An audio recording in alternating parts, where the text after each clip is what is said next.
Saudi ki deals only on Parkville.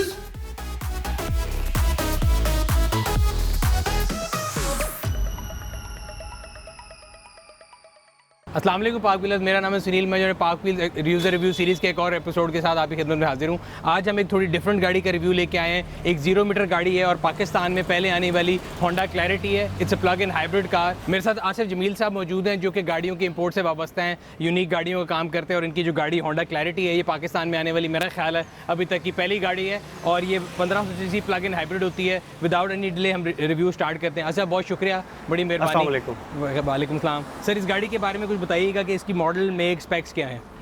Sir, ये 2018 model है। ठीक है सर। और फ्रेश 2021 जून की इंपोर्ट है। सही है। और ये 1500 सीसी की गाड़ी है। सही है। प्लग इन हाइब्रिड है। सही है। ये 2018 में ही जापान ने इसको मैन्युफैक्चर किया। ठीक है। और फिर तब से लेके अब तक जापान इसकी कंटिन्यूसली मैन्युफैक्चरिंग कर रहा है। सही है। और इसकी प्रोडक्शन इस वक्त भी जो चल रही है उसमें बुकिंग कराने वाले को 4 से 5 माह तक वेट करना पड़ता है गाड़ी की डिलीवरी के लिए। यानी जापानियों को पाकिस्तान का टेस्ट मिल रहा है? जी बिल्कुल ऐसे है, बिल्कुल ऐसे। तो नहीं है इसमें? नहीं, वहाँ ये सिस्टम ही नहीं है। अच्छा, वहाँ पे अभी लानत पहुंची नहीं है वहाँ पे बट वेट वाला काम हो गया। अच्छा, ये 2018 मॉडल है, प्लग इन हाइब्रिड। हमारे यूजर्स के लिए बताएंगे कि how does it system work. Fuel पे भी काम करती है, हाइब्रिड पे भी करती है और इलेक्ट्रिक भी करती है। तीनों पे एक टाइम पे करती है कि अलग-अलग करती है? अच्छा, एक तो ये है कि इसको चार्जिंग के लिए जो इसका चार्जर दिया गया है वो एक नॉर्मल सॉकेट के ऊपर, जो घर की सॉकेट होती है, सही है, उसके ऊपर नॉर्मल चार्जर। जी 220 के ऊपर इसकी जो चार्जिंग होती है वो 45 मिनट्स में गाड़ी फुल चार्ज हो जाती है। ठीक है। 0 to 100। सही है। और एक फुल चार्ज पर ये 100 किलोमीटर्स ट्रैवल करती है। सही है। और जब चार्जिंग ख़त्म होती है तो उसके बाद ये इसकी जो फ्यूल एवरेज है जो होंडा कह रहा है वो 28 किलोमीटर्स पर लीटर है। मगर मैंने इसको जो खुद यहाँ ड्राइव किया है 40, 45, 50 किलोमीटर्स, तो ये 38 से 42 किलोमीटर्स पर लीटर हाइब्रिड पर मुझे ये फ्यूल एवरेज दे रही है। ठीक है। तो बट ये है कि ये हम इसको कंसिडर यही करेंगे कि जापान जो कह रहा है 28 से 30 किलोमीटर पर लीटर वो इसकी आपको लॉन्ग पे और शॉर्ट पे वो डिफरेंट मिलती है। डिस्टेंस पे होता है कि हाइब्रिड गाड़ी ब्रेकिंग से रीजनरेट भी कर रही है तो उसकी वजह से आपको शॉर्ट पे शायद बेहतर मिले। बिल्कुल ऐसे। सो इसका मतलब ये है कि इसमें 3 सिस्टम हुए। अगर आप चाहें 100% इलेक्ट्रिक पे चला लें, जी बिल्कुल, which will cost you 0 rupees for fuel, और जो आपकी इलेक्ट्रिक चार्जिंग है वो है। सेकेंडली हाइब्रिड है और वो फ्यूल के कॉम्बिनेशन से चलता है। जी बिल्कुल ऐसे। बिल्कुल ठीक है। अच्छा, इसकी जो शेप है वो बड़ी नॉन कन्वेंशनल सी, आगे से अगर देखें तो पता लगता है कि होंडा एकॉर्ड या होंडा फैमिली गाड़ी है just because of the logo. जी बिल्कुल ऐसे। और इसके लोगो से मुझे लग रहा है कि इसमें अडैप्टिव क्रूज कंट्रोल भी है। जी बिल्कुल, जिसको हमारे यहाँ पे रडार कहते हैं। जी बिल्कुल ऐसे। और अगर साइड पे आए तो साइड से अगर आप ये दिखा सके तो बहुत, मेरा ख्याल है एक लेंथ इसकी बहुत ज़्यादा है एक नॉर्मल कार से, जैसे लिमोजिन होती है लॉन्गिटेड लग रही है। और दूसरा इसके जो ये व्हील आर्चेज हैं ये खास तौर पे से आपको पता लगता है कि बड़ी कोई फ्यूचरिस्टिक कार है, वरना आपको नहीं पता लगता। उन्होंने गाड़ी का नाम क्लैरिटी रखा है। मैं इसको ये कह रहा हूँ कि उन्होंने क्लैरिफाई किया कि ये एक नॉर्मल होंडा की रेंज से हट के उन्होंने, चूँकि पहली दफ़ा प्लग इन हाइब्रिड में एंटर हुए हैं, सही है, तो प्लग इन हाइब्रिड की पहली रेंज है जो इन्होंने ये क्लैरिटी से स्टार्ट की है। ठीक है। इसकी लेंथ नॉर्मल होंडा एकॉर्ड से भी 2 इंच बड़ी है। सही है। और होंडा सिविक से ये 8 इंच बड़ी गाड़ी है। बिल्कुल सही है। तो मैं कह सकता हूँ एकॉर्ड, कैमरी या सोनाटा की ली की गाड़ी है बट उनसे भी लेंथ में लंबी है, लेंथ में बड़ी गाड़ी है। ठीक है। जो लेंथ में चूँकि ये वैसे ही बड़ी है, इसका ट्रंक साइज़ भी बड़ा है। सही है। और पिछली जो सीट्स हैं उसके ऊपर जो लेग स्पेस है, जो इसका कुशन है वो काफ़ी ज़्यादा है। सही है। और मतलब अगली सीट्स के ऊपर भी चूँकि लग्जरी गाड़ी है तो उसको उस हिसाब से लग्जरी भी किया गया। सही है। और उनकी जो सीट स्पेसिंग है वो काफ़ी ज़्यादा बढ़ाई गई है। कंफर्ट, लग्जरी और इकोनॉमी तीनों एक चीज़ में मिल गई आपको। जी बिल्कुल ऐसे। अच्छा, इसके अगर हम फ्रंट पे देखें तो इसके DRLs हैं, ये जो लाइट्स हैं ये LEDs हैं सारी। जी, ये भी LEDs हैं। ठीक है। और यहाँ से ये ऐसे LEDs जाती हैं। ठीक है। मतलब व्हील जो है इसमें 18 इंच का है। जी 18 इंच है बाय डिफॉल्ट 18 और व्हील का डिज़ाइन बड़ा खूबसूरत है। अगेन व्हील से भी आपको पता लगता है कि कोई तरह फ्यूचरिस्टिक किस्म की चीज़ है। बिल्कुल ऐसे। और अगर हम पीछे की साइड पे आ जाएं तो ये जो इसकी छत है ये 2 टोन है, ये क्या कंपनी से पेंटेड है, स्टिकर है, क्या है? नहीं, ये इसके ऊपर टेप लगी हुई है, जापान से टेप लग के आई हुई है। तो पहले तो मेरा ख्याल था कि जापान से जब मैंने इंपोर्ट किए तो ये पेंटेड होगी। सही है। मगर अभी देखा है तो ये अंदर से सारी वाइट ही है, मगर इसके ऊपर टेपिंग हुई हुई है। तो ये बेसिकली किसी ने वहाँ पे अपने टेस्ट के लिए किया है, जनरली कंपनी की तरफ से नहीं आता। जी बिल्कुल ऐसे। ठीक है। अगर अब रेयर एंड की एक चीज़ मैं ऐड ऑन करूँगा, यहाँ पे एक लिखा हुआ है स्पोर्टर ट्यून अप होंडा। सही है। इसके अंदर जो स्पोर्ट्स मोड है, जी जी, ये 0 to 100 4.5 सेकंड्स के अंदर चली जाती है। बीइंग एन इलेक्ट्रिक जो इसका मोड होगा उसमें तो ये बहुत तेज होगी। जी बिल्कुल ऐसे। 4.5 तो बहुत तेज है। 4.5 सेकंड्स के अंदर 0 to 100 चली जाती है। इस लेंथ और इस साइज के लिहाज से तो मेरा ख्याल है बहुत ही तेज और है। इसका वेट 1850 kg है। ठीक है। इवन देन और अगर रेयर एंड पे है तो मेरा ख्याल है रेयर एंड से भी बहुत ज़्यादा इसकी जो एकॉर्ड से लुक मिलती है। अगर कोई बंदा देखे तो शायद मेरे जैसा आदमी वही समझे कि एकॉर्ड हैशबैक है शायद ये। जी बिल्कुल ऐसे। और अगेन उसमें क्लैरिटी जो है वो सामने उसका एम्बलम बड़ा नज़र आ रहा है। ओवरऑल डिज़ाइन टाइप तो मेरे ख्याल है हमेशा से होंडा की बड़ी खूबसूरत होती है। हम इंटीरियर से भी देख लेते हैं ताकि यूजर्स के लिए इंटीरियर में बैठ के बाकी डिसीजन कर लेते हैं। होंडा की एर्गोनॉमिक्स तो दुनिया में मशहूर है सर कि इनकी जो सीटिंग और बैठना और सारा कुछ, ड्यूल एयर कंडीशनर है, सही है, और बेज रूम के साथ ये गाड़ी है, फुल लेदराइट है, सॉफ्ट लेदर है, सही है। और दोनों पैसेंजर और इलेक्ट्रिक ये दोनों सीट्स जो हैं, मेमोरी सीट्स भी हैं, इलेक्ट्रिक भी हैं और हीटेड भी हैं। अच्छा सर, इंटीरियर के अंदर अगर बैठे तो पहली चीज़ तो अगेन मैं जब अंदर बैठा हूँ तो वाकई एकॉर्ड से भी बहुत ऊपर लेवल की गाड़ी है। मतलब उसके जो इंटीरियर कैबिन की जो फील है, ये खास तौर पे लेदर लगा हुआ है, इसमें स्टेज है और ये वुडन फील, तो बड़ी लग्जरी फील है।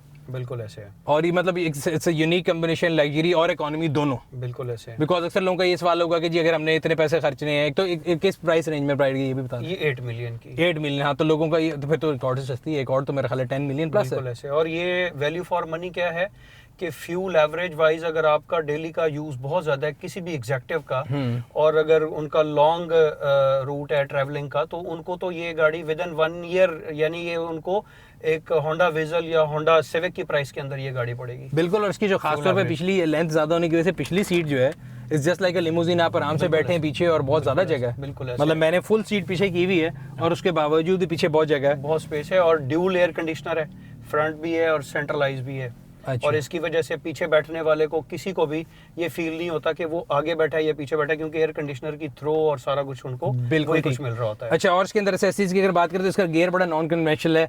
मैंने पिछले दिनों होंडा की सोनाटा के एक वो देखी थी, उसमें भी ऐसे गियर्स आ रहे थे। इनसाइट है, होंडा सोनाटा में आता है, या पहले जो है आपकी स्पोर्ट्स कार में आता है, और बड़ा स्पोर्टी सा ये टच पैडल है, इसके ऊपर बस आप जहाँ पे क्लिक करें वो हो जाएगा जी। ब्रेक होल्ड हो गई, यहाँ पे वायरलेस चार्जर आ गया जी, वायरलेस चार्जर है इसके अंदर, और इसका डुअल जोन क्लाइमेट कंट्रोल है। जी बिल्कुल, ड्यूल जोन है, और 8 इंचेस इसका एलईडी स्क्रीन है, और रडार ACC रडार है इसका, और लेन असिस्ट है। सनरूफ की कमी मेरे ख्याल है, सनरूफ की कमी है। और होंडा नॉर्मली जो जितनी भी रेंजेस ये आती हैं इनकी हाइब्रिड की, सर मैंने उनमें यही देखा है कि उनके अंदर सनरूफ बहुत कम आती है। सही है। होंडा विजल में दी नहीं उन्होंने, इनसाइट में नहीं दी, इसी तरह क्लैरिटी में भी अब तक मैंने जितनी गाड़ियां देखी हैं, जो मुझे जापान में कोई 20-25 गाड़ियां नजर आई हैं, तो उनके ऊपर सनरूफ मेरा ख्याल है एक और हाइब्रिड जो है खाली उसमें आती है। उसमें आती है सिर्फ। ठीक है। अच्छा, इसका ऑटो डिमिंग मिरर हो गया, ये आगे इसका जो रडार का फंक्शन है वो है कि इसमें DVR भी है। DVR ये है जी। अच्छा, DVR भी है जी बिल्कुल। और ये सारा बिल्ट इन है, ये सब कोई चीज आफ्टर मार्केट नहीं, सब जापान से बिल्ट बाय होंडा है। अच्छा।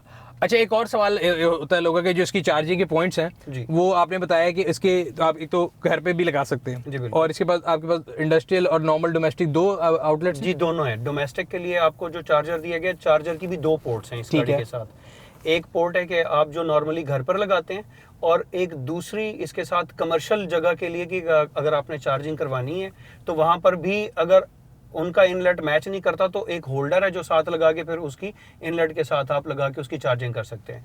घर के नॉर्मल 220 वोल्ट्स के ऊपर ये विद इन 45 मिनट्स ये फुल चार्ज कर देती है। सही है। और कमर्शियल चार्जिंग के ऊपर जो फास्ट चार्जर्स हैं वहाँ 30 मिनट में ये फुल चार्ज हो जाती है। बिल्कुल ठीक है। अच्छा, एक और सवाल मेरे जैसे लोगों को और काफ़ी ऑडियंस के जहन में भी आता है कि ये गाड़ी तो बहुत खूबसूरत है, बहुत अच्छी है, वैल्यू टू मनी है, बट खुदा ना खास्ता अगर ये लग जाए तो पार्ट्स की अवेलेबिलिटी, चूंकि ये जापानीज गाड़ियाँ जितनी भी आती हैं इनके साथ इनके पार्ट्स जो हमारे यहाँ ख़ास तौर पर लाहौर के अंदर जो पार्ट्स मार्केट हैं जी जी, जो यूज्ड पार्क जी जी हैं, तो वहाँ ये मतलब ऑलरेडी अवेलेबल यूँ होना शुरू हो जाते हैं, क्योंकि वहाँ पर जो गाड़ियाँ अवेलेबल होती हैं साथ पार्ट्स भी मिलना शुरू हो जाते हैं। सही है। तो वो कंटेनर्स की अंदर वो सारी शिपमेंट्स हो रही होती हैं। अगर मैं आज क्लैरिटी लूँ तो इसके पार्ट मिल जाएंगे? इसके पार्ट आपको मिल भी जाएगा। और दूसरी बात, हमारा अपना काम पार्ट्स इंपोर्ट का भी है, एक्सेसरीज और पार्ट्स। सही है। हम कमिटमेंट बेसिस के ऊपर विद इन 6 वीक्स आपको जो कुछ चाहिए इस गाड़ी का वो हम आपको इंपोर्ट करके भी होम डिलीवरी भी दे देते हैं। इसका पूरा कंप्लीट मीटर इस स्क्रीन पर आता है। ठीक है। यानी आप पूरी जो स्क्रीन है इसके ऊपर आपकी फ्यूल एवरेज की, खास तौर पर इकोनॉमी की, वो आपकी ट्रिप इन्फॉर्मेशन सारी, यानी जो आपका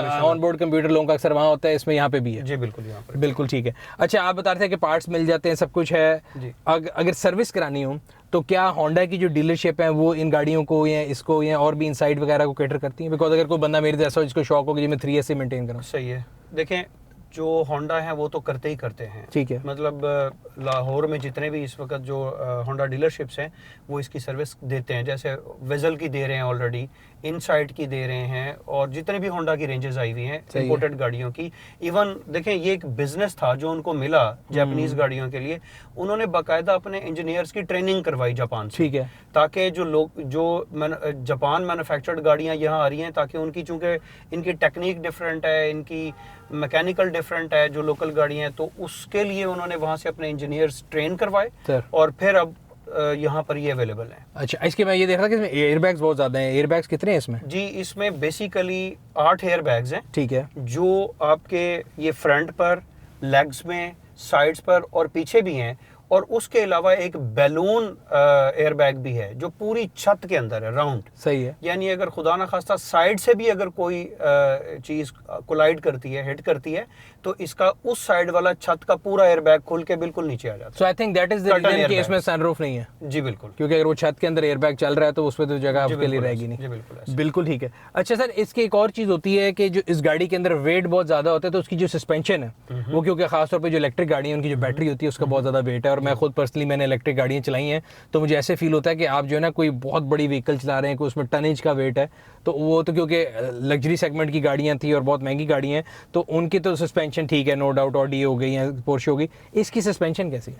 इसकी सर आर्क सस्पेंशन दी है उन्होंने। ठीक है। और आर्क सस्पेंशन एक बिल्कुल नई जिद्दत वाली सस्पेंशन उन्होंने दी है।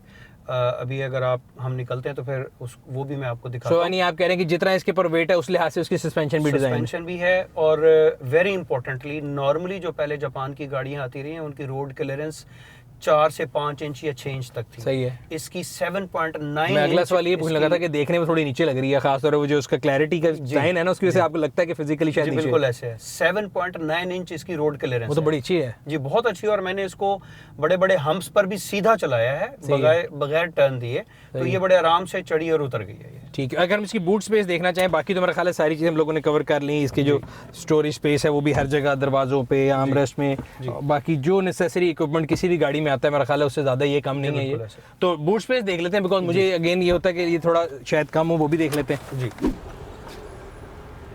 अच्छा, तो काफ़ी लंबी है, बहुत ह्यूज। सो ये ऑल द वे यहाँ तक है, तो मेरे ख्याल है काफ़ी ज़्यादा एक्सटेंडेड है, और वो जो इसकी लेंथ है उसका फ़ायदा आपको ट्रंक में भी हो रहा है। और ये इसका चार्जर है, ये इसका चार्जर है। इधर आप दिखाते हैं यूजर्स के लिए। ये इसका रोड पे सेफ्टी के लिए अगर आप गाड़ी रोकें तो वो है, रोड इंडिकेटर आ गया जी।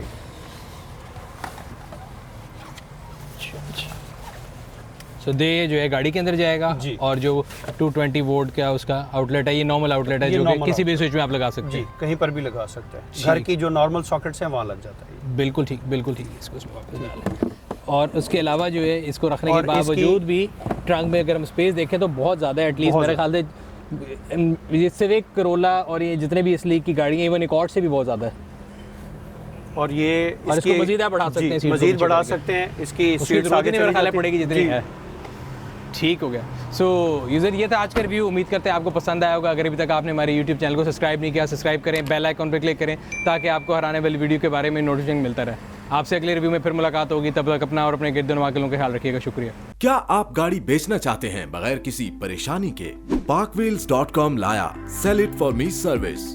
हमारी माहिर टीम आपके डोर स्टेप पे आपकी गाड़ी की मुकम्मल तफसीलात और फोटोज हासिल करके parkwheels.com पे प्रोफेशनल एड पोस्ट करेगी, जिसे लाखों खरीदारों के सामने भरपूर तरीके से नुमाया किया जाएगा। और सिर्फ यही नहीं, खरीदारों की कॉल्स, ऑफर्स, विजिट्स और उनसे नेगोशिएशन से लेके पेमेंट ट्रांसफर तक की तमाम जिम्मेदारी हमारी टीम पूरी करेगी। तो इंतजार किस चीज का है? बस parkwheels.com विजिट करके sell it for me service को सिलेक्ट करें और गाड़ी बेचने की फिक्र से हो जाएं आजाद। गाड़ी की deals only on Park Wheels।